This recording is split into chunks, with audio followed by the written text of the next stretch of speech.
Ma'asyiral muslimin yang dimuliakan Allah Subhanahu wa taala. Surah Al-Fatihah ini adalah surah teragung yang diberikan kepada Rasul dan juga kepada seluruh umat Islam. Karena surah Al-Fatihah ini dipisahkan dari Al-Quran. Allah Subhanahu wa taala ketika menganugerahi Al-Quran itu, Allah sendirikan Al-Fatihah. Makanya Nabi SAW bersabda, utitu, aku diberikan sab'al mathani wal Qur'anil azim, diberikan 7 ayat yang terulang dan juga Al-Quran. Padahal Fatihah itu bagian dari Al-Quran, tetapi Nabi SAW memisahkan. Jadi kita diberikan 2 nikmat. Al-Quran adalah nikmat, surah Al-Fatihah sendiri adalah nikmat. Kenapa demikian? Ada hadis yang menunjukkan tentang keistimewaan surah Al-Fatihah ini. Hadis ini dari Abdullah bin Abbas radhiyallahu anhuma. Ketika Nabi SAW sedang duduk, sami'a naqidan min fawqihi, tiba-tiba mendengar suara yang menggelegar di atas kepalanya, tentu dari langit maksudnya. Maka Nabi SAW langsung mengangkat kepalanya ke langit. Maka Jibril alaihi salatu wassalam kemudian mengatakan kepada Nabi SAW, itu adalah suara pintu langit yang terbuka. Pintu itu tidak pernah terbuka kecuali hari ini. Kemudian turunlah malaikat, dan malaikat ini tidak pernah turun ke bumi kecuali hari ini. Kemudian kata Jibril, malaikat mengucapkan salam dan mengatakan kepada dirimu, wahai Muhammad, abshir binuraini utitahuma lam yu'tahuma nabiyyun qabla. Bergembiralah wahai Muhammad, karena engkau diberikan 2 cahaya yang tidak pernah diberikan para nabi sebelummu. Kemudian Jibril mengatakan, Fatihatul Kitab wa khawatim surat Al-Baqarah. Pertama surah Al-Fatihah, dan yang kedua akhir daripada surah Al-Baqarah. Dalam riwayat Nabi SAW mengatakan bahwa surat ini tidak pernah diturunkan dalam Taurat, tidak pernah diturunkan dalam Injil, bahkan tidak ada yang semisal dalam Al-Quran. Apa itu suratul Fatihah? Dari 2 riwayat ini mengetahui bahwa surah Al-Fatihah ini surah teragung, karena tidak ada dalam Taurat, tidak ada dalam Injil, tidak ada dalam Al-Quran. Bahkan yang menurunkan surat ini malaikat yang belum pernah turun ke bumi. Makanya kenapa surah Al-Fatihah ini agung sekali, karena tidak terdapat dalam kitab-kitab langit. Ma'asyiral muslimin yang dimuliakan Allah Subhanahu wa taala, surah Al-Fatihah itu ada kalimat dalam ayatnya, iyyaka na'budu wa iyyaka nasta'in. Lihat domirnya di sini, kata gantinya. Allah Subhanahu wa taala tidak menyebutkan kata ganti dengan domir mutakallim. Artinya bukan kalimatnya iyyaka a'bud wa iyyaka asta'in, bukan. Tetapi menggunakan nun. Nun itu artinya kami, jama'. Seolah-olah surat ini bukan hanya dihafal orang-orang tua saja, tapi semua manusia akan menghafal surat ini. Mau anak-anak, mau orang dewasa, mau orang tua, mau perempuan, mau laki-laki, semua membaca surah Al-Fatihah. Itu diantara sirul Fatihah, rahasia surah Al-Fatihah. Ma'asyiral muslimin yang dimuliakan Allah Azza wa Jalla, bahkan diantara nama surah Al-Fatihah itu adalah Asy-Syifa, surat penyembuh. Ada sebuah riwayat dari Abi Sa'id Al-Khudri radhiyallahu anhu.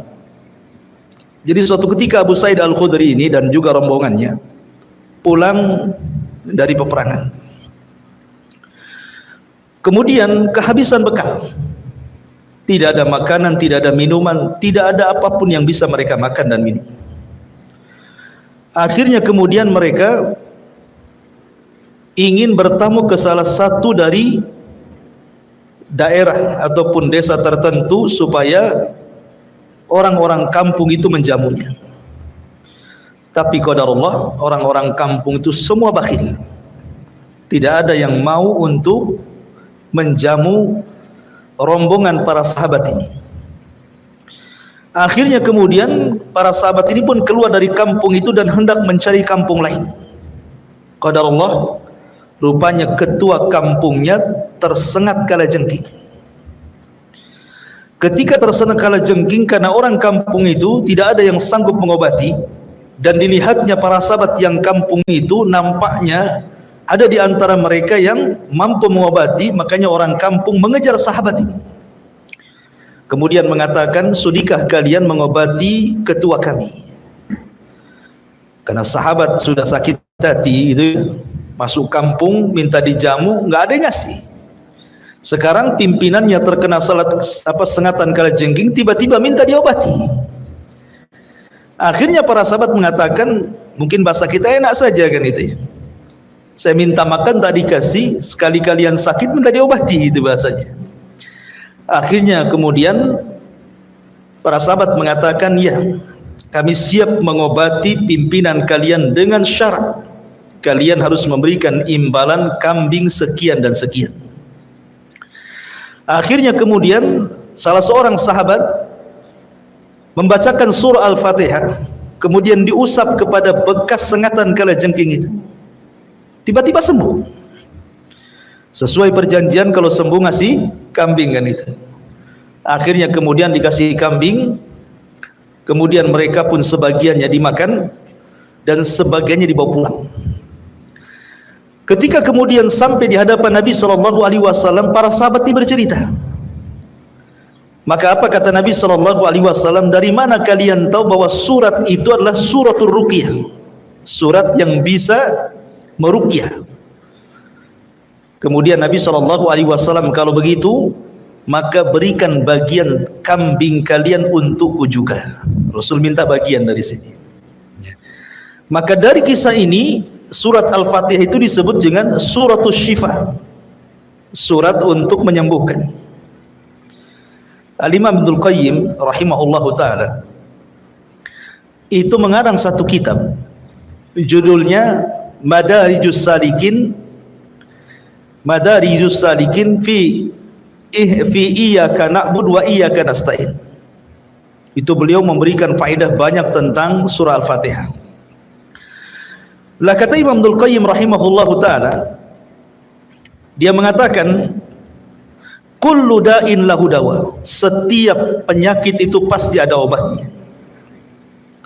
Kemudian dia mengatakan, wa ana ahsantul mudawamata bil fatihati, dan aku menganggap baik dengan terus membaca Al-Fatihah apabila aku sakit.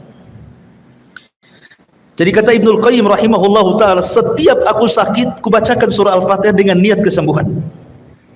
Dan setiap aku membaca surat itu, maka Allah sembuhkan penyakitku. Ini kisah Ibnul Qayyim rahimahullahu ta'ala yang mempraktekkan surat itu. Dan dia mengarang satu kitab namanya Madarijus Salikin fi iyyaka na'budu wa iyyaka nasta'in. Luar biasa. Intinya bahwa surah Al-Fatihah itu salah satu rahasianya adalah israrnya dalam sebuah pengobatan. Saya akan rangkum beberapa rangkuman tentang rahasia di balik makna surah Al-Fatihah. Kenapa surah Al-Fatihah itu disebut Ummul Kitab coba? Itu artinya induk dari semua kitab. Karena kata Imam Ibnul Qayyim rahimahullahu taala, sesungguhnya Allah Subhanahu wa taala ketika menurunkan kitab-kitab dari langit itu, jumlahnya berapa? 104 kitab. Walaupun yang kita kenal hanya Taurat, Injil, Zabur, Al-Quran. Sama dengan para rasul kan? Rasul yang diutus itu 102, Nabi yang diutus 124.000, dalam riwayat 120.000. Adapun jumlah Rasul 315. Tapi yang kita kenalkan cuman 25 Nabi. Begitu juga malaikat. Malaikat paling yang kenal Jibril, Mikail, Israfil kan, terbatas saja yang kita kenal nama-namanya. Tapi malaikat itu jumlahnya banyak. Makanya Allah mengatakan di dalam Al-Quranul Karim, wa ma ya'lamu junuda rabbika illahu, tidak ada yang tahu jumlah berapa malaikat kecuali Allah. Jadi Al-Quran ataupun kitab-kitab langit ketika diturunkan itu jumlahnya 104 kitab. Lah yang 4 ma'ruf, yang 4 itu ma'ruf, Taurat, Zabur, Injil, Al-Quran, ma'ruf ya. Tapi yang 100 ini kan tidak ma'ruf. Al-Quran hanya mengistilahkan dengan kalimat suhuf. Allah mengatakan inna hadza lafi suhufil ula suhufi Ibrahim wa Musa. Hanya mengistilahkan suhuf saja. Lalu 100 suhuf ini diberikan kepada siapa? Ada yang mengatakan 50 suhuf diberikan kepada Nabiullah Syith. Nabi Syith itu nabi setelah Adam, sebelum Idris. Kemudian 30 suhuf diberikan kepada Nabi Idris. Kemudian 10 suhuf diberikan kepada Nabi Ibrahim. Dan 10 suhuf diberikan kepada Musa selain Taurat. Berarti jumlahnya 100. 50 diberikan kepada Syith, ditambah 30, berarti sudah 80. Diberikan kepada Idris, yang 10-nya diberikan kepada Ibrahim, yang 10-nya diberikan kepada Musa. Kemudian di sana ada Taurat, ada Injil, ada Zabur, ada Al-Quran. Berarti semuanya 104 kitab. Kata para ulama, dari 100 kitab, kalau digabungkan dengan Taurat, maka Allah Subhanahu wa taala ringkas menjadi hukum-hukumnya dalam kitab Injil. Dan 100 kitab yang ada dalam Taurat ataupun Injil, karena Zabur itu bukan kitab-kitab hukum. Kalau Zabur itu kan tipis, dia cerita tentang nasihat-nasihat saja. Lain dengan Injil dan Taurat gitu ya, memang lengkap seperti Al-Quran. Lah dari 100 kitab, 100 suhuf, kemudian ditambah dengan Taurat, kemudian dengan Zabur dan Injil, itu Allah Subhanahu wa taala ringkas di dalam Al-Quran. Lah Al-Quran sendiri Allah ringkas dalam satu surat yang disebut dengan Suratul Fatihah. Dan surat Al-Fatihah sendiri diringkas lagi dalam satu ayat, Iyyaka na'bud wa iyyaka nasta'in. Makanya kalimat Iyyaka na'bud wa iyyaka nasta'in mencakup seluruh kitab-kitab langit. Karena tujuan diturunkan Alkitab untuk apa? Wa ma khalaqtul jinna wal insa illa liya'budun. Kan tujuannya untuk ibadah.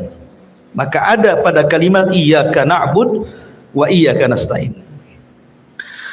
Lah surah Al-Fatihah itu terkandung seluruh kitab, terutama Al-Quranul Karim.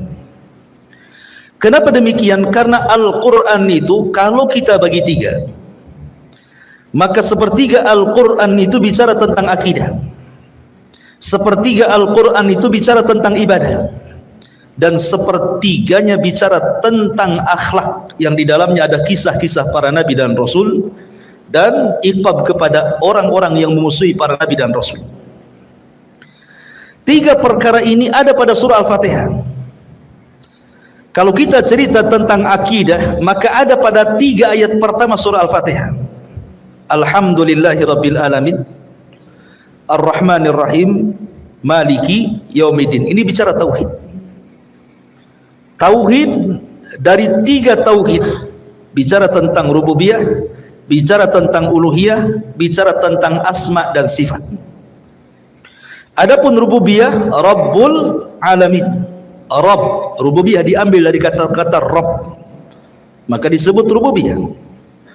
Adapun uluhiyah, lillah. Uluhiyah itu diambil dari kalimat Allah menjadi uluhiyah. Adapun asma wa sifat, Ar-Rahman, Ar-Rahim. Ini yang pertama. Adapun yang kedua, bicara tentang ibadah. Iyyaka na'bud wa iyyaka nasta'in. Hanya kepadamu kami beribadah dan hanya kepadamu kami meminta pertolongan. Kemudian yang ketiga, bicara tentang akhlak. Ihdinas siratal mustaqim, siratal ladzina an'amta alaihim. An'amta alaihim, orang yang kau berikan nikmat itu siapa? Dalam ayat yang lain, minan nabiyyin was-siddiqin wasyuhada was-salihin.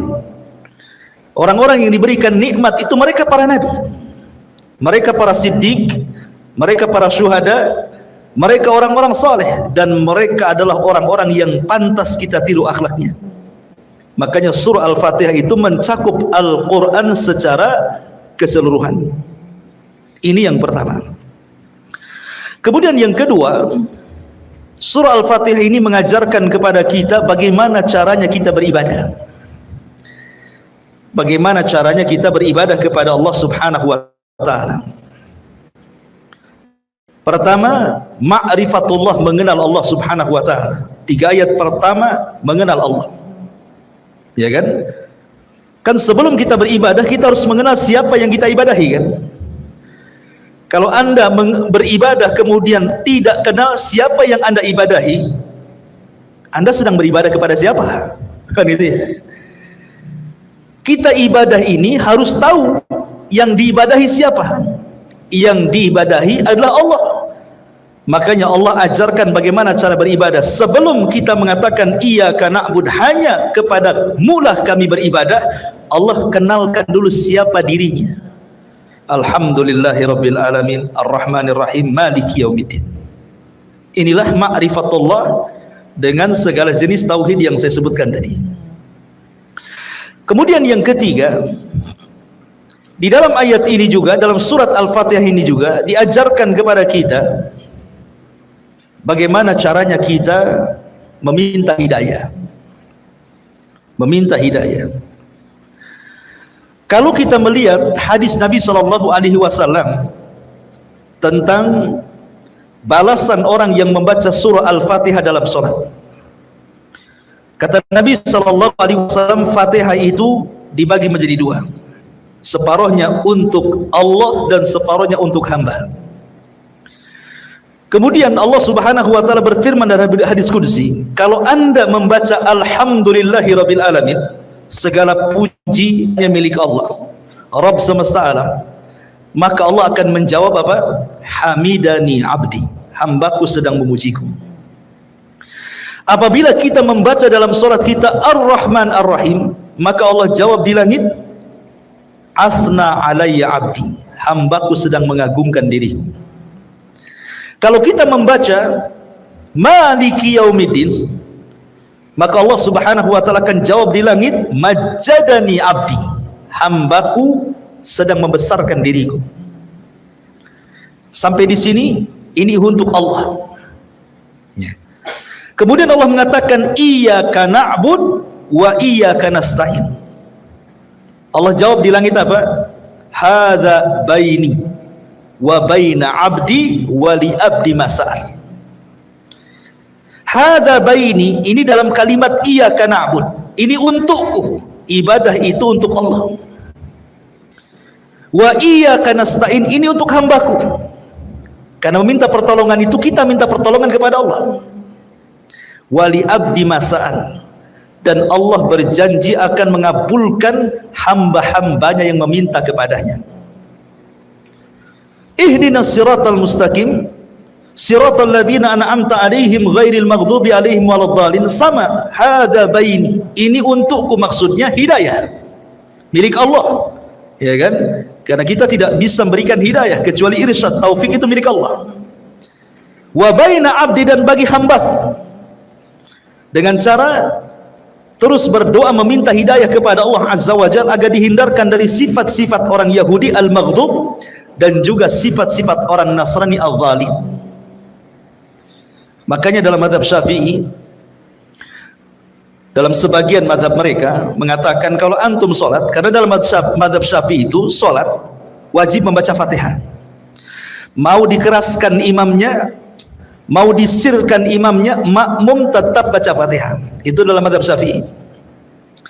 Kalau seandainya seorang makmum dia masbuk, kemudian imam sedang membaca surat, antum baru memulai Al-Fatihah, tapi antum sudah membaca 3 ayat pertama, kemudian imam ruku, itu sudah dianggap 1 rakaat. Kenapa? Karena hak Allah sudah antum penuhi. Bisa paham ya? Karena hak Allah antum sudah penuhi.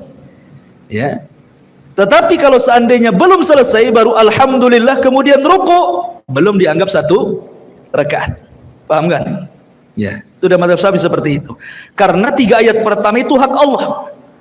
Kemudian 4 ayat setelahnya itu hak hambanya. Ma'asyiral muslimin yang dimuliakan Allah Azza wa Jalla, lah perhatikan dalam jawaban-jawaban Allah itu. Allah Subhanahu wa taala menjawab dengan 3 jawaban haknya. Pertama, hamidani abdi. Yang kedua, asna alayya abdi. Yang ketiga, majjadani abdi. Hambaku sedang memujiku, hambaku sedang mengagungkan diriku, hambaku sedang membesar-besarkan diriku. Kalau dalam kehidupan kita setiap hari satu kita senantiasa memuji Allah dengan mengucapkan alhamdulillah, segala puja hanya milik Allah Azza wa Jalla. Kemudian kita agungkan Allah, kemudian kita besarkan Allah, kemudian setelah itu kita beribadah kepada Allah Subhanahu wa taala. Kemudian setelah itu kita berdoa kepada Allah isti'anah. Maka 5 perkara ini sebab kita mendapatkan hidayah. Karena tartibnya seperti itu kan? Ya. Tartibnya alhamdulillahirabbil alamin. Berarti kita disuruh untuk memuji Allah. Ar-Rahman Ar-Rahim disuruh mengagungkan Allah. Maliki Yaumiddin disuruh membesarkan Allah. Iyyaka na'budu disuruh beribadah kepada Allah. Wa iyyaka nasta'in disuruh berdoa kepada Allah. Maka di situ Allah mengatakan ihdina. Kalau kita amalkan 5 perkara, maka kita dapat hidayah. Maka dalam surah Al-Fatihah ini terkandung bagaimana sebab kita mendapatkan hidayah. Yang ajibnya adalah dalam kalimat-kalimat Al-Fatihah, di situ ada Ar-Rahman Ar-Rahim. Berarti sifatnya rahmah. Kemudian yang kedua ada iyyaka na'budu wa iyyaka nasta'in, kita disuruh al-ibadah, beribadah. Kemudian di situ ada kalimat al-hidayah, ihdinas siratal mustaqim. Kemudian di situ ada kalimat an'amta alaihim, nikmat. Ada rahmat, ada ibadah, ada hidayah, ada nikmat. Ini ada 4 kata dalam surah Al-Fatihah itu kan. Rahmat, kemudian yang kedua apa tadi? Ibadah. Kemudian yang ketiga hidayah. Kemudian yang keempat nikmat. Alladzi an'amta, nikmat. Dari sini bahwa kalau orang sudah diberikan rahmat oleh Allah, kasih sayang, kemudian dia melakukan ibadah, maka dia akan dapat hidayah. Setelah dapat hidayah dipastikan diberikan nikmat. Itu maksudnya. Ya. Kalau kita sudah mendapatkan rahmat dari Allah, dituntun untuk menghambakan diri kepada Allah, kemudian kita ibadah. Kemudian saat ibadah kita terus meminta hidayah kepada Allah Subhanahu wa taala dan Allah pun beri, maka ujungnya antum akan diberikan nikmat. Nikmat dunia dan nikmat akhirat. Itulah lafaz-lafaz dalam surah Al-Fatihah. Ma'asyiral muslimin yang dimuliakan Allah Subhanahu wa taala. Bahkan rukun Islam pun terkandung dalam surah Al-Fatihah. Rukun Islam itu ada berapa? Ada 5. Syahadat, salat, zakat, puasa, haji. Dari mana kita tahu rukun Islam ini ada dalam surah Al-Fatihah? Pertama syahadat. Syahadat itu adalah tauhid. Dan tauhid terkandung pada 3 ayat pertama surah Al-Fatihah. Adapun sisanya salat, zakat, puasa dan haji itu ibadah. Terkandung padanya dalam kalimat iyyaka na'bud. Hanya kepadamu ya Rabb kami beribadah. Berarti mencakup salat, mencakup puasa, mencakup zakat, mencakup haji. Jadi rukun Islam ada pada surah Al-Fatihah juga. Ma'asyiral muslimin yang dimuliakan Allah Azza wa Jalla, bahkan lebih daripada itu, dalam surah Al-Fatihah ini terkandung ususul ibadah, pondasi-pondasi ibadah. Ibadah itu ada 2 perkara yang antum harus ketahui. Pertama, syurutul ibadah, syarat sah diterimanya ibadah. Yang kedua, arkanul ibadah, rukun-rukun ibadah. Dua-duanya ada dalam surah Al-Fatihah. Kalau bicara tentang syarat ibadah itu ada 2. Pertama, ikhlas.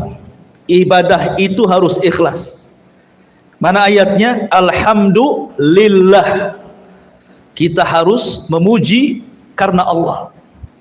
Menunjukkan ikhlas. Tauhid uluhiyah di sini. Kemudian yang kedua, ittiba. Ihdinas siratal mustaqim siratal ladzina an'amta. Kita meminta petunjuk agar kita diberikan jalan kepada orang yang Kau berikan nikmat. Maka yang pertama orang diberikan nikmat adalah para nabi.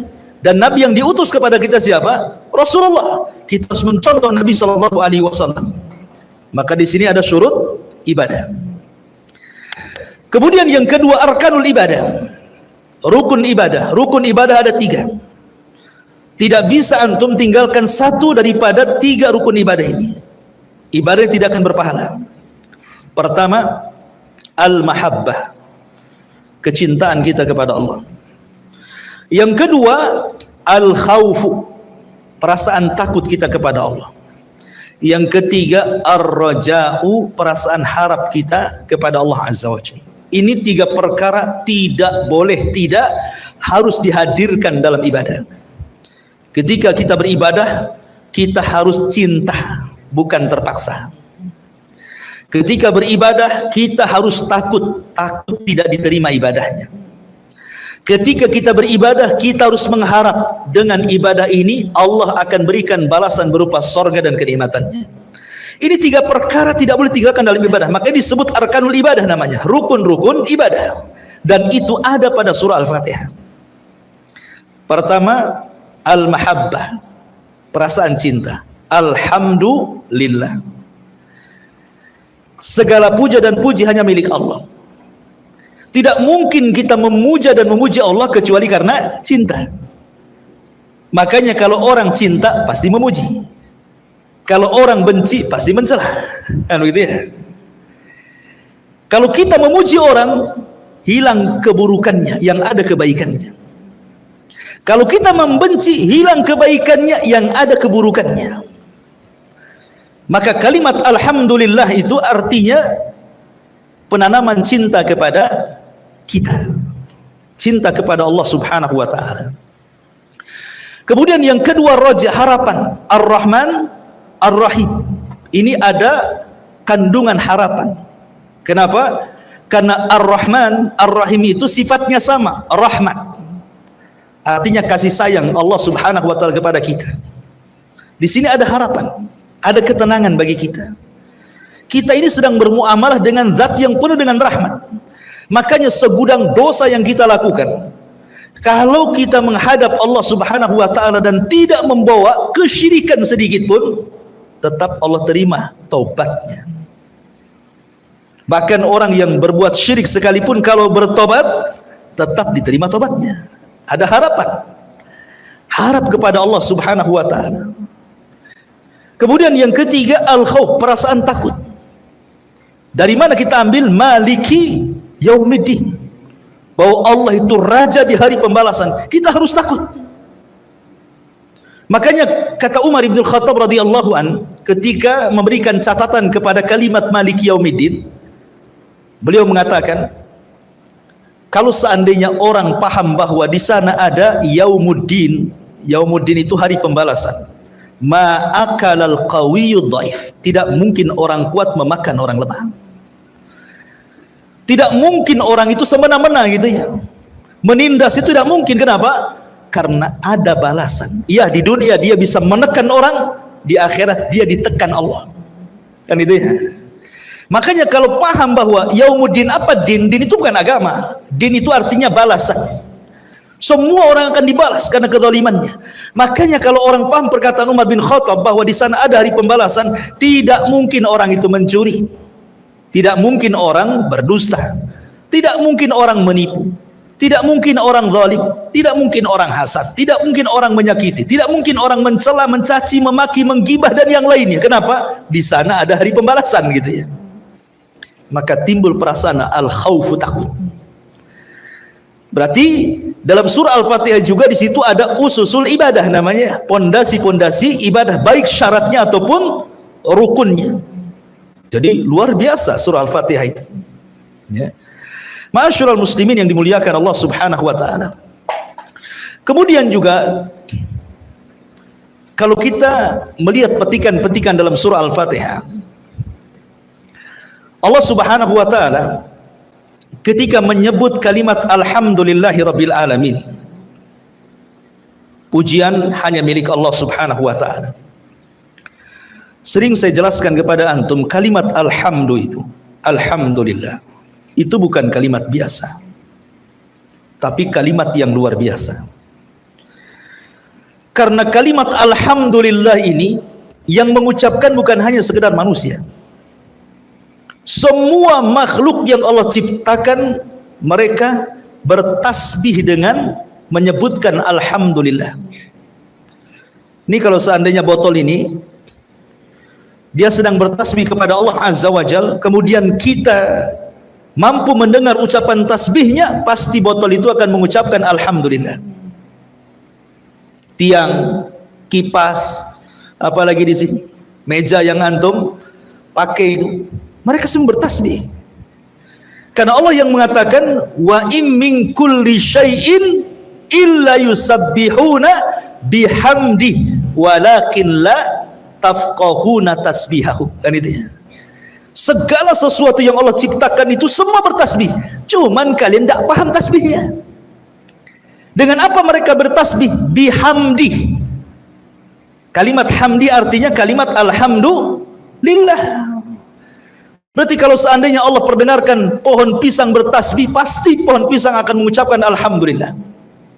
Kalau seandainya antum perdengarkan ayam sedang bertasbih, pasti ayam itu mengucapkan alhamdulillah. Kalau seandainya gunung itu antum perdengarkan bagaimana tasbihnya gunung, pasti gunung akan mengucapkan alhamdulillah. Segala sesuatu, mau lautan, mau ikan-ikan di dalam lautan, mereka bertasbih kepada Allah dan tasbihnya dengan ucapan alhamdulillahi rabbil alamin. Alhamdulillah. Karena alhamdulillah itu mencakup segala lini kehidupan manusia. Bukan hanya diucapkan orang senang saja, orang susah pun mengucapkan alhamdulillah.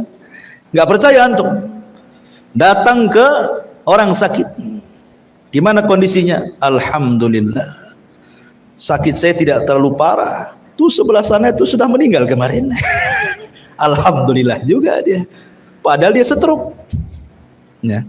Apalagi orang sehat, kaifa haluk? Alhamdulillah bi khair. Begitu ya. Antum datang ke orang fakir, orang miskin, kaifa haluk? Bagaimana kondisimu? Kata orang fakir, alhamdulillah masih bisa makan. Gitu ya. Orang sebelah nasinya nasi kering katanya ya. Apalagi orang kaya, makin keras alhamdulillahnya. Kaifa haluk? Alhamdulillah, tambah lagi oplet saya gitu. Semua orang mengatakan alhamdulillah. Mau orang sakit ya alhamdulillah, orang sehat alhamdulillah, orang miskin alhamdulillah, orang kaya alhamdulillah. Semua orang mengucapkan alhamdulillah.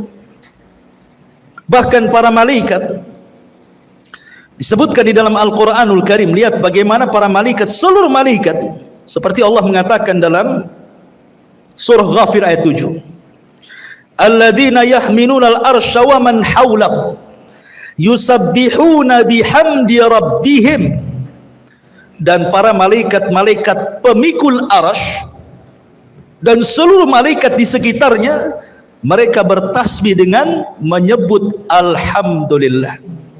Semua malaikat. Dan itu juga hal yang semana, antum bisa buka dalam surah Zumar ayat 75 dan dalam surah Al-Baqarah ayat 30. Ketika malaikat mendengar Allah akan menciptakan makhluk berupa manusia Adam, apa kata malaikat? Ataj'alu fiha man yufsidu fiha wa yasfiku dima wa nahnu nusabbihu bihamdik. Kan itu. Dan kami bertasbih kepadamu dengan cara apa? Bihamdik, artinya mengucapkan alhamdulillah. Semua malaikat apabila bertasbih kepada Allah, pasti ucapan mereka alhamdulillah. Segala puja dan puja hanya milik Allah, karena Allah itu paling suka dipuji. Tabiat manusia juga sama kan? Antum kalau dipuji senang kan? Oh, tampan padahal tidak. Oh, cakep padahal tidak gitu. Oh, cerdas padahal bodoh gitu. Tapi kalau dipuji kan senang kan? Kalau makhluk saja suka dipuji, makanya kenapa banyak ibadah yang ditolak? Karena ria. Walillahi matsalul a'la. Tentu Allah lebih berhak untuk itu. Makanya kenapa Allah memuji dirinya tanpa harus mengatakan kul, tidak seperti kul a'udzu birabbin nas, kul huwallahu ahad, kul enggak. Tapi Allah mengatakan alhamdulillah. Allah tidak katakan kul ya Muhammad alhamdulillah. Ya, kenapa? Karena tidak perlu Allah mengatakan katakan ya Muhammad alhamdulillah, karena Allah sendiri sudah memuji dirinya. Tidak perlu lagi kul katakan, karena Allah itu suka dipuji. Ma'asyiral muslimin yang dimuliakan Allah Azza wa Jalla, lihat para nabi. Nabi Nuh alaihi salatu wassalam, ketika dia diselamatkan oleh Allah Subhanahu wa taala setelah dia membuat kapal, dan kaumnya mengejek Nabi Nuh dan mengatakan, ya Nuh, kemarin kau jadi nabi, sekarang jadi tukang kayu pula katanya. Karena dia buat kapal, jadi diejek sama kaumnya. Nuh, kenapa kau tidak berdakwah lagi? Asli sibuk buat kapal katanya. Kapalnya pula di padang pasir. Ya. Mana bisa kapal itu berjalan di padang pasir? Seperti seorang penyair Arab mengatakan apa? Tarjun najata walam tasliku masalikaha innas safinata la tajri alal yabas. Engkau mengharap keselamatan tapi tidak pernah menempuh jalannya. Bagaimana mungkin kapal laut bisa berjalan di padang pasir? Kan itu ya.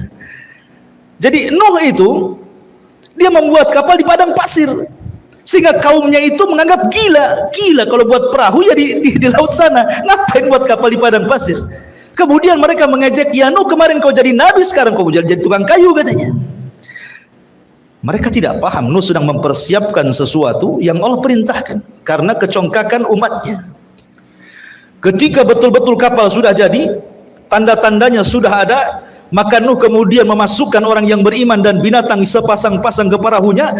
Kemudian terjadi banjir bandang dan tufan ketika semua umatnya tenggelam, dan Allah selamatkan Nuh alaihi salatu wassalam. Apa kata Nuh dalam surah Al-Mu'min ayat 28? Allah katakan, faqulil hamdulillahilladzi najjana minal qaumidz zalimin.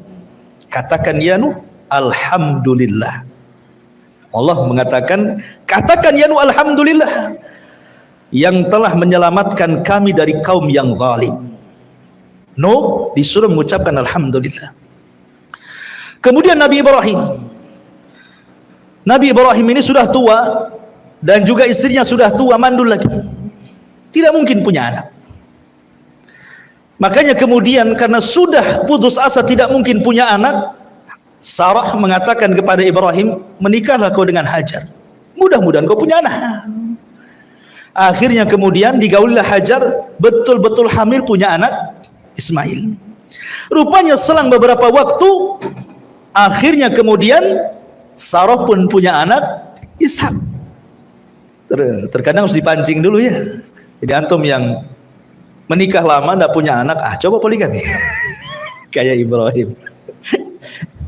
Lihat bagaimana Allah Subhanahu wa taala firmankan dalam surah Ibrahim ayat 39, Alhamdulillah alladzi wahabali 'alal kibari Ismail wa Ishaq inna rabbi lasami'ud du'a. Apa kata Ibrahim? Alhamdulillah, yang telah menghibahkan kepadaku, memberikan kepadaku di saat tuaku Ismail kemudian Ishak. Ibrahim mengucapkan alhamdulillah. Kan itu ya. Kemudian juga kita lihat Nabi Daud dan juga Sulaiman. Nabi Daud itu dan Nabi Sulaiman ini kehususan nabi-nabi Bani Israel. Bani Israel itu terdiri daripada 12 putra Yakub dari 4 wanita. 12 inilah yang disebut dengan bapak-bapak Bani Israel. Karena Israel sendiri adalah nama lain daripada Yakub. Yakub itu nama lainnya Israel. Punya anak 12. Dari 12 ini punya anak, maka kumpulan anak-anaknya itu disebut Bani Israel. Tetapi dari putra-putra Yakub hanya ada 2. Satu turunannya jadi nabi, satu turunannya jadi raja semua. Pertama dari Lawi atau Lawa, semua jadi nabi. Ribuan para nabi terlahir dari Lawa ibn Yakub. Tetapi yang turunannya jadi raja dari Yahuda, yang turunannya disebut Yahudi. Itu semua jadi raja tuh, sampai ke anak cicitnya. Tetapi Nabi Daud dan Sulaiman putranya itu menggabungkan 2 keistimewaan, raja plus nabi. Kalau yang lain kan raja ya raja saja, nabi ya nabi saja. Tapi Nabi Daud dan Sulaiman itu menggabungkan 2 nikmat itu, nikmat raja dan nikmat nabi. Allah Subhanahu wa taala mengingatkan akan nikmat yang Allah anugerahkan kepada Daud dan juga Sulaiman. Apa kata Allah dalam Al-Quran? Walaqad atayna Dawuda wa Sulaimana ilma wa qala alhamdulillahilladzi faddalana ala katsirin min ibadihil mu'minin. Dan sungguh kami telah berikan kepada Daud dan Sulaiman pengetahuan luas soal dunia dan akhirat. Dunia jadi raja, akhirat jadi nabi, kan itu. Kemudian keduanya mengatakan alhamdulillah, segala puja dan puji itu hanya milik Allah yang telah mengutamakan kami atas kebanyakan hamba-hamba Allah yang beriman. Nabi Sulaiman dan Daud mengucapkan alhamdulillah, kan itu. Bahkan Nabi SAW juga disuruh oleh Allah Subhanahu wa taala untuk mengucapkan alhamdulillah. Seperti Allah mengatakan, "Qulil hamdulillah wa salamun ala ibadihi alladziina astafallahu khairun amma yusyrikun." Dalam surah An-Naml ayat 59. Katakan ya Muhammad, alhamdulillah. Rasul disuruh memperbanyak ucapkan alhamdulillah.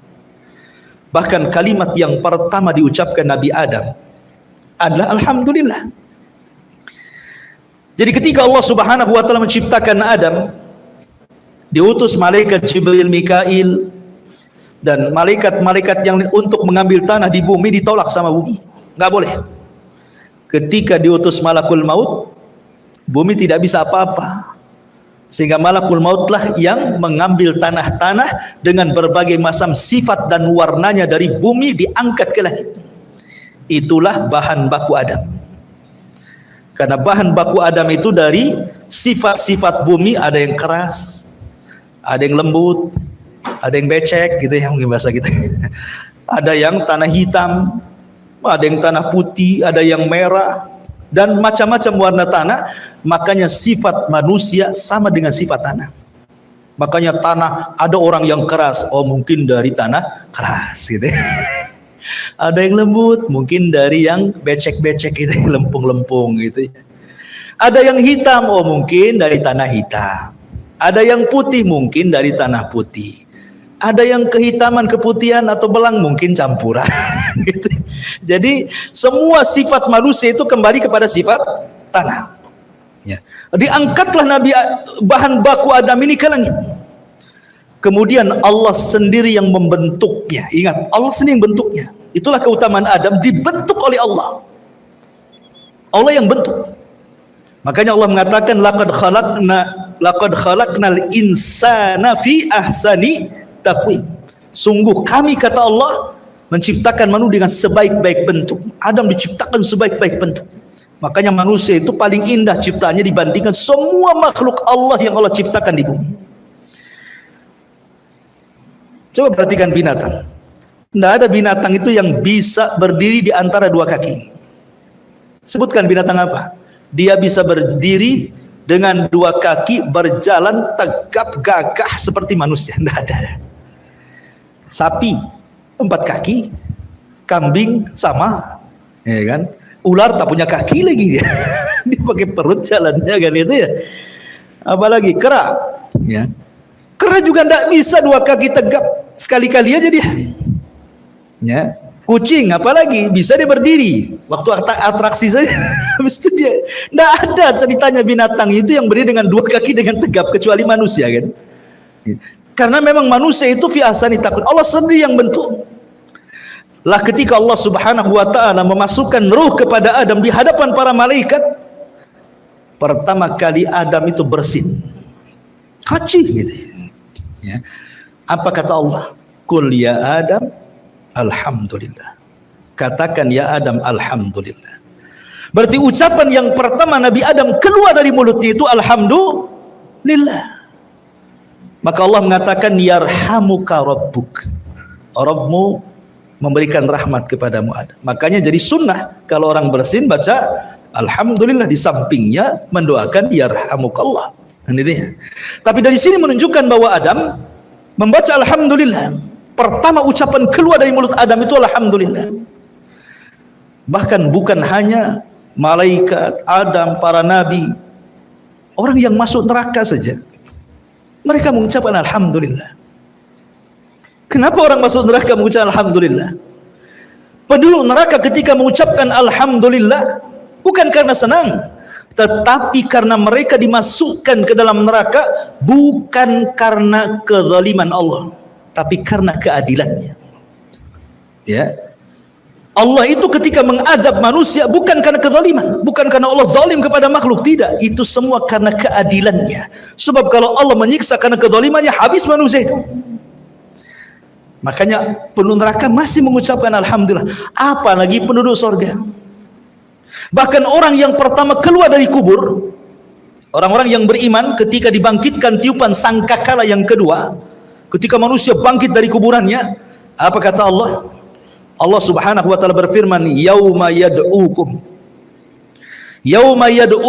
fatastajibuna bihamdi wa tadhunnuna illa bistum illa qalila. Dalam surah Isra 52, pada hari ketika Allah memanggil kalian, maksudnya membangkitkan kalian dari kubur-kubur kalian. Kemudian fayastajibun, maka kalian pun kemudian bangkit dari kuburan, kemudian kalian mengucapkan alhamdulillah. Orang-orang yang beriman ketika bangkit dari kuburan mengucapkan alhamdulillah.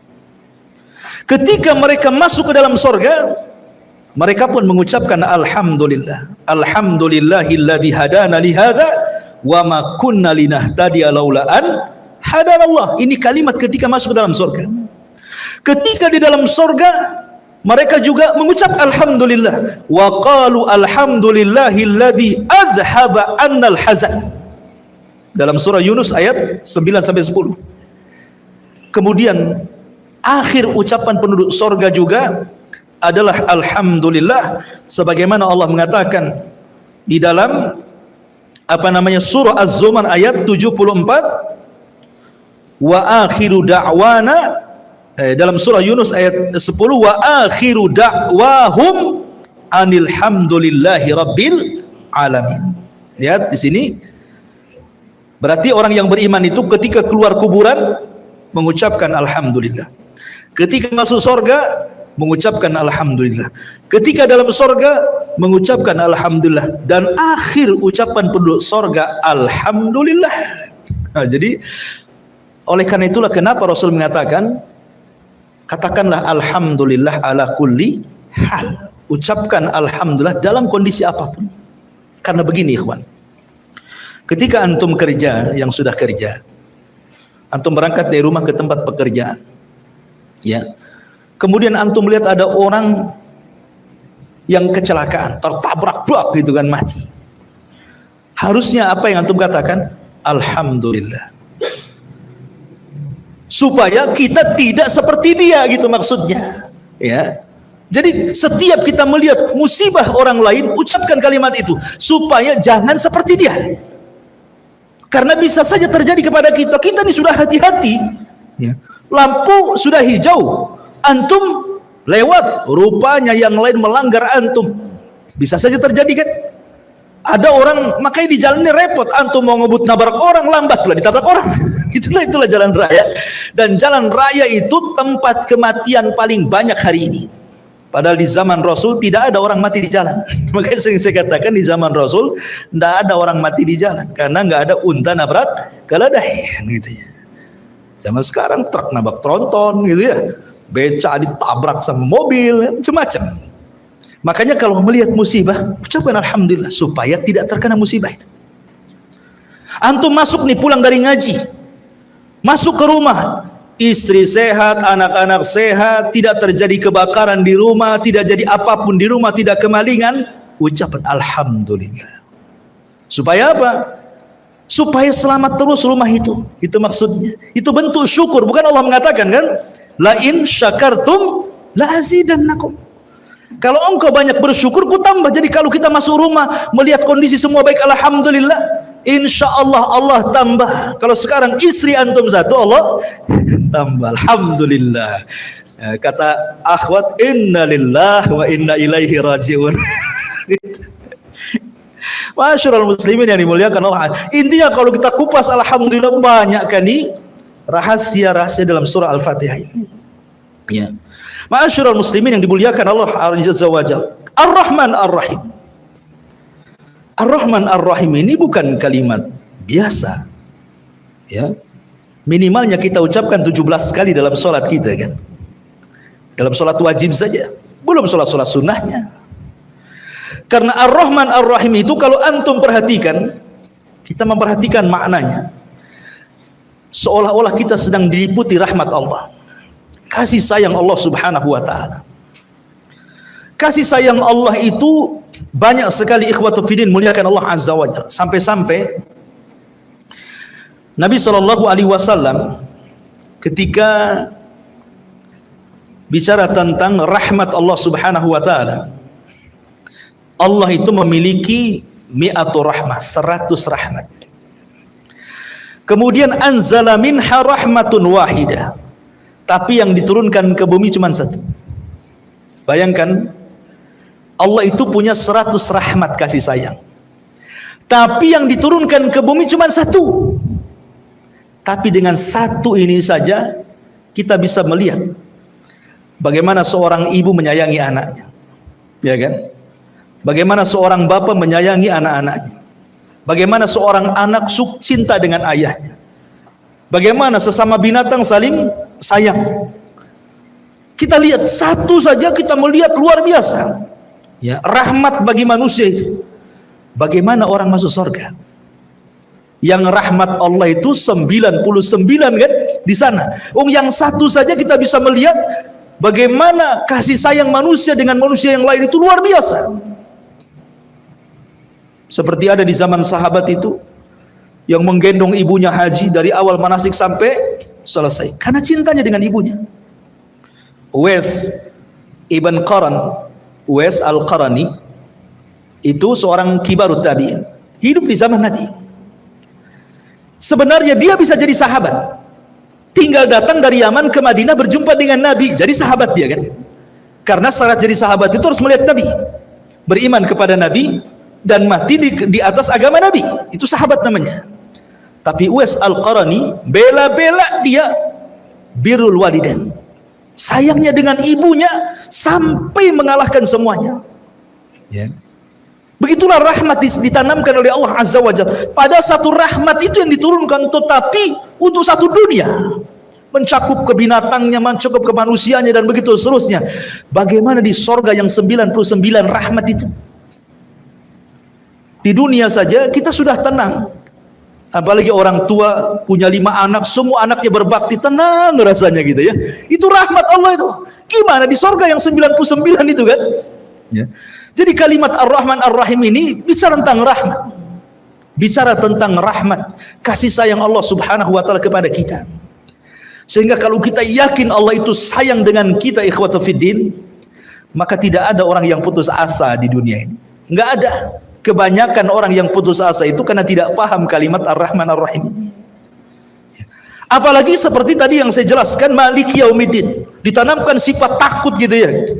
Kalau orang paham dengan kalimat Maliki Yaumiddin, maka dia akan bisa menanamkan tingkatan Islam tertinggi dalam Islam. Apa? Muraqabah. Jibril bertanya kepada Rasul, apa itu Islam? Apa itu iman? Apa itu ihsan? Kan itu ya. Berarti tingkatan Islam itu ada 3. Dimulai dari Islam, kemudian iman, kemudian ihsan. Berarti paling tinggi itu ihsan. Dalam Islam itu paling tinggi ihsan. Ihsan itu artinya merasa diawasi Allah. Dan kalau kita paham Maliki Yaumiddin, berarti Anda sedang dididik ihsan. Ya, tingkatan muraqabah yang luar biasa. Sebab kalau seandainya kita paham kalimat Maliki Yaumiddin, tidak ada di dunia orang ini berbuat jahat, ikhwan. Tenang di dunia ini. Yang mencuri nggak jadi, takut nanti dibalas di akhirat. Yang mau berbohong nggak jadi, yang mau nipu nggak jadi, yang mau korupsi nggak jadi, yang mau berdosa nggak ada jadi, mau bergibah nggak jadi. Tenang dunia ini, nggak ada kejahatan. Kalau paham Maliki Yaumiddin. Tapi karena tidak paham, akhirnya kemudian habis sholat nyolong kotak infak. Berarti tidak paham dengan Maliki Yaumiddin tuh. Dia mau nyuri kotak infak itu sholat dulu dia. Baca Fatihah juga dia. Maliki Yaumiddin. Habis itu diambil pula kotak infak. Berarti nggak paham yang dibaca. Makanya baca surah Al-Fatihah itu dalam sholat itu janganlah dikebut-kebutkan. Jangan pula satu nafas. Oh, dolin gitu kan ada tuh ya. Sholat tarawih 5 menit 23 menit. Cuman dia bisa memahami Fatihah itu. Karena setiap kalimat dalam surah Al-Fatihah itu ada jawabannya. Dan ada makna yang tersembunyi di situ untuk kita resapi gitu. Makanya wajar kalau seandainya Allah mengatakan innas salata tanha anil fahsya'i wal munkar, sesungguhnya salat itu bisa mencegah perbuatan keji dan mungkar. Keji itu ucapan kotor, mungkar itu perbuatan fasik. Karena orang yang salat kalau paham kalimat Maliki Yaumiddin tidak mungkin mengucapkan kalimat kotor, tidak pula mungkin melakukan perbuatan fasik. Kan itu ya? Karena pasti akan ada balasannya gitu maksudnya. Karena ada tuh pertanyaan, Ustaz, katanya sholat itu bisa mencegah perbuatan keji dan mungkar. Kok habis sholat masih banyak orang mabuk? Itu yang adzan itu tukang adu ayam itu katanya. Karena tidak paham kalimat per kalimat dalam surah Al-Fatihah itu. Kalau dia meresapi Maliki Yaumiddin saja, sudah istirahatlah bumi dari penjahat. Itu satu ayat dalam surah Al-Fatihah. Bisa istirahat bumi dari kejahatan. Tapi karena tidak paham yang dibaca, akhirnya wajar sholatnya belum mampu merubah dari perbuatan keji dan mungkar itu. Karena Maliki Yaumiddin itu mengajarkan muraqabah tingkat tinggi itu, supaya kita jangan berbuat jahat dan hanya seolah-olah kita dilihat Allah. Kemudian kalau kita lihat juga kalimat Iyyaka na'bud, hanya kepadamu kami beribadah dan hanya kepadamu kami meminta pertolongan. Kata Imam Ibnul Qayyim, Allah mendahulukan ghayah sebelum wasilah.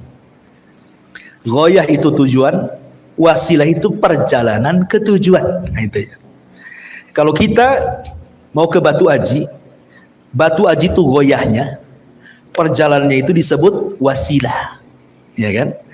Allah mendahulukan ghayah, tujuan hidup manusia sebelum wasilah sampai ke tujuan. Karena tujuan kita ibadah, isti'anah itu wasilah. Berarti kita diajarkan dalam kalimat Iyyaka na'budu wa iyyaka nasta'in itu penghambaan diri. Apa sih itu ibadah? Ibadah itu kata lain daripada al-khudu wat tadzallul, itu ibadah.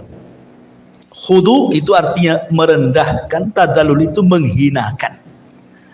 Kita merendahkan diri di hadapan Allah dan menghinakan diri di hadapan Allah. Makanya kenapa Allah itu paling suka kepada orang yang sujud. Karena ketika kita sujud itu betul-betul kita sedang merendahkan diri kepada Allah. Disitulah Allah akan ijabah setiap doa orang yang sujud.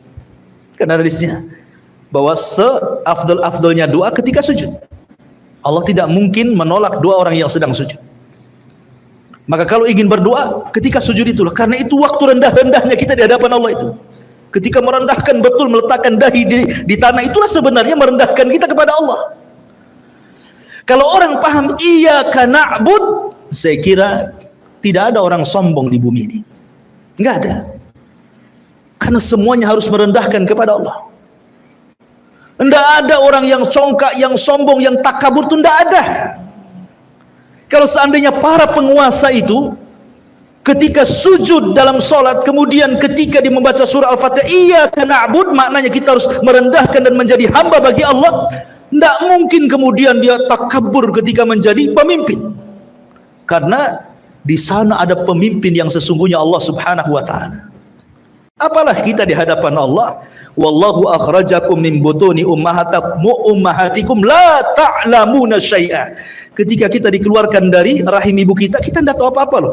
Melihat saja tidak, mendengar saja tidak, bergerak saja tidak bisa, lemah. Baru sedikit-sedikit Allah kasih pendengaran, kasih pemandangan, kasih gerakan, kasih kekuatan. Besar sedikit, kasih kuat badan, kasih kecerdasan. Dengan cerdas akhirnya sekolah, dengan sekolah jadi insinyur, jadi dokter, jadi ini, jadi itu. Semua Allah yang kasih. Lalu kenapa Anda sombong? Itu maksudnya. Karena tidak paham kalimat iyyaka na'budu wa iyyaka nasta'in. Kalau orang paham kalimat ini, tidak ada orang nyembah, sembah. Nah, kandungan Al-Fatihah itu luar biasa kemana-mana gitu. Iyyaka na'budu wa iyyaka nasta'in. Ihdinas siratal mustaqim. Ya. Ihdinas siratal mustaqim ini cerita hidayah. Hidayah itu penting, ikhwan. Karena orang kalau tidak dapat hidayah, sesat kita. Kalau sudah sesat, lihat akhirnya jadi pengebom. Khawarij sesat, jadi ngebom sana sini, kan itu ya. Kemudian Syiah sesat. Ketika Asyura tanggal 10 dipukul-pukul badan sampai bayi kecil diketuk kepalanya sampai keluar darah tuh. Supaya merasakan bagaimana perih pahitnya Husain ketika dibantai di Karbala katanya. Karena kesalahan mereka. Itu kan kesalahan orang Syiah menyuruh Husain dari Hijaz menuju ke Kufah. Rupanya dibantai di situ. Yang bantai pun orang Syiah. Sehingga mereka menyesal. Makanya setiap kemudian Muharram mereka membuat ulang tahun Karbala. Memukul-mukul. Lihatlah di YouTube tuh. Coba antum. Di pisau dikasih rantai itu, dipukul orang gila sampai bayi diketuk sampai keluar darahnya. Lihat, kalau nggak dapat petunjuk jadi gini ibadah ini. Ya. Lihat orang-orang yang merasa makrifat, akhirnya tidak sholat, nggak puasa, nggak zakat, nggak haji, karena sudah makrifat, sudah kenal dengan Allah, tidak perlu sholat lagi, tidak perlu puasa lagi, maksiat pun boleh, karena Allah ada pada hatinya, sudah berkumpul dengan badan yang disebut hululiyah, manunggali kaulu gusti, orang Jawa bilang, sudah nyatu gitu ya, sudah nyatu akhirnya, buat apa lagi ibadah? Sholat yang penting eling katanya. Kalau sudah eling dikata sholat. Dalilnya apa? Innas sholata li dzikri. Sholat itu untuk mengingatku. Berarti kalau sudah ingat tak perlu sholat. Lihat akhirnya apa? Nggak sholat nggak apa. Lihat kalau nggak kasih petunjuk seperti ini jadinya. Ya. Jadi kalau kita tidak dapat petunjuk sesat kita. Ya. Macam-macam. Akhirnya ada orang ngaku nabi, ada pula pengikutnya. Dulu ada namanya siapa? Ahmad Musaddiq kan itu. Saya dengar sudah tobat, alhamdulillah. Ya, sempat ramai gara-gara syahadatnya. Asyhadu anna Muhammad Rasulullah diganti asyhadu anna Muhammad Ahmad Musaddiq Rasulullah kan. Alhamdulillah, kalau beliau sudah tobat, alhamdulillah, kita doakan terus dapat hidayah. Tapi kalau orang tidak dapat petunjuk jadi gitu kan? Ya. Kemudian ngaku Imam Mahdi. Baru-baru ini kan ada orang yang mengklaim bahwa ada seorang yang mengaku Imam Mahdi, ciri-cirinya ada pada dia katanya. Dan sekarang sedang membuat pembaiatan di hotel tingkat 3 ya, baiat. Kalau tidak dapat baiat maka dia jadi pengikut Dajjal. Kenapa baiatnya manjur? Karena dia sudah koordinasi dengan Nabi Khidir dan Nabi Muhammad katanya. Jadi panitia itu Nabi Khidir. Coba antum loh kalau nggak dapat hidayah jadi gini, halu, menghayal, ya kan? Menghayal jadi kemana-mana jadinya. Itu bahaya kalau nggak dapat hidayah itu. Makanya setiap sholat kita minta kepada Allah, ihdinas siratal mustaqim, ihdinas siratal mustaqim, supaya kita dapat hidayah. Kalau nggak dapat hidayah jadi kayak gini nih, ajaran yang nggak jelas jadinya. Maka ihdinas siratal mustaqim ini penting husul antum ketika, karena yang menyelamatkan kita di dunia dan akhirat itulah hidayah. Itu yang kita cari dari awal lahir sampai kita mati, hidayah. Apalagi yang kita cari kalau bukan hidayah? Makanya kenapa hidayah itu selalu didahulukan dalam doa Nabi, Allahumma inna nas'alukal huda wat tuqa wal afafa wal ghina. Ya Allah, aku minta kepadamu hidayah. Hidayah dulu Rasul meminta, baru takwa. Karena tidak mungkin dapat hidayah kemudian dia takwa, harus dapat hidayah dulu baru dia takwa. Allahumma nas'alukal huda wat tuqa, baru al afaf, kehormatan, menjaga kehormatan, baru kekayaan terakhir. Minta kekayaan itu terakhir. Setelah kita meminta kepada Allah hidayah, kemudian meminta kepada Allah takwa, kemudian meminta kepada Allah al-afaf, kehormatan dijaga, baru minta harta. Kita manda, tiga-tiganya tidak ada. Yang ada harta aja diminta. Ya Allah kapan kaya, ya Allah kapan maju, ini saya mau buat ini, mudah-mudahan rezekinya dirasakan. Tidak ada itu. Semua mintanya aneh-aneh aja. Jadi ihdinas siratal mustaqim itu luar biasa. Siratal ladzina an'amta 'alaihim ghairil maghdub. Maghdub ini majhul, maghdub maf'ul. Fa'ilnya disembunyikan. Ya. Ketika Allah Subhanahu wa taala menyebutkan orang-orang yang diberikan nikmat, Allah tampilkan pelakunya, an'amta. Tak di situ pelaku. Orang yang engkau ya Allah beri nikmat. Jadi ketika Allah menyebutnya orang-orang yang diberikan nikmat, dimunculkan pelakunya. Siapa mereka? Para nabi, para siddiqin, para syuhada, orang-orang saleh. Tapi ketika Allah menyebut orang Yahudi dan Nasrani, Allah tidak sebutkan pelakunya. Al-maghdub, yang dimurkai. Kenapa Allah tidak katakan orang-orang yang engkau murkai ya Allah, ditampakkan pelakunya? Tidak, menggunakan majhul. Karena hinanya mereka di mata Allah.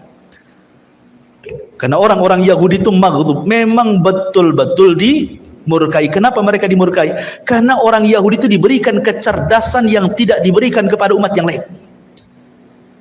Tetapi mereka disesatkan sesat-sesatnya karena mereka sesat.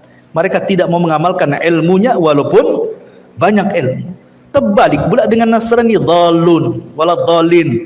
Dhal itu artinya sesat karena tak punya ilmu, rajin pula ibadah. Ya, kalau Yahudi banyak ilmu, tidak mau ibadah. Islam itu agama wasitiyah, harus tengah-tengah. Berilmu juga, beramal juga. Makanya Allah mengatakan wal asri innal insana lafi khusrin illal ladzina amanu. Maksudnya orang-orang yang berilmu, wa amilus shalihat, orang-orang yang beramal soleh dengan ilmunya. Baru setelah itu berdakwah, wa tawassaw bil haq. Baru setelah itu sabar ketika mencari ilmu, sabar ketika mengamalkan ilmu, sabar ketika mendakwahkan ilmu. Inilah diantara rahasia daripada surah Al-Fatihah. InsyaAllah kita mulai nanti dari surah Al-Baqarah, baru kita akan jelaskan tafsir ayat per ayat, kalimat per kalimat. Karena surah Al-Fatihah ini kalau kita bahas juga, itu satu ayat satu pertemuan kan. Jadi adalah kita global saja surah Al-Fatihah. InsyaAllah nanti ketika surah Al-Baqarah baru kita masuk tafsirnya.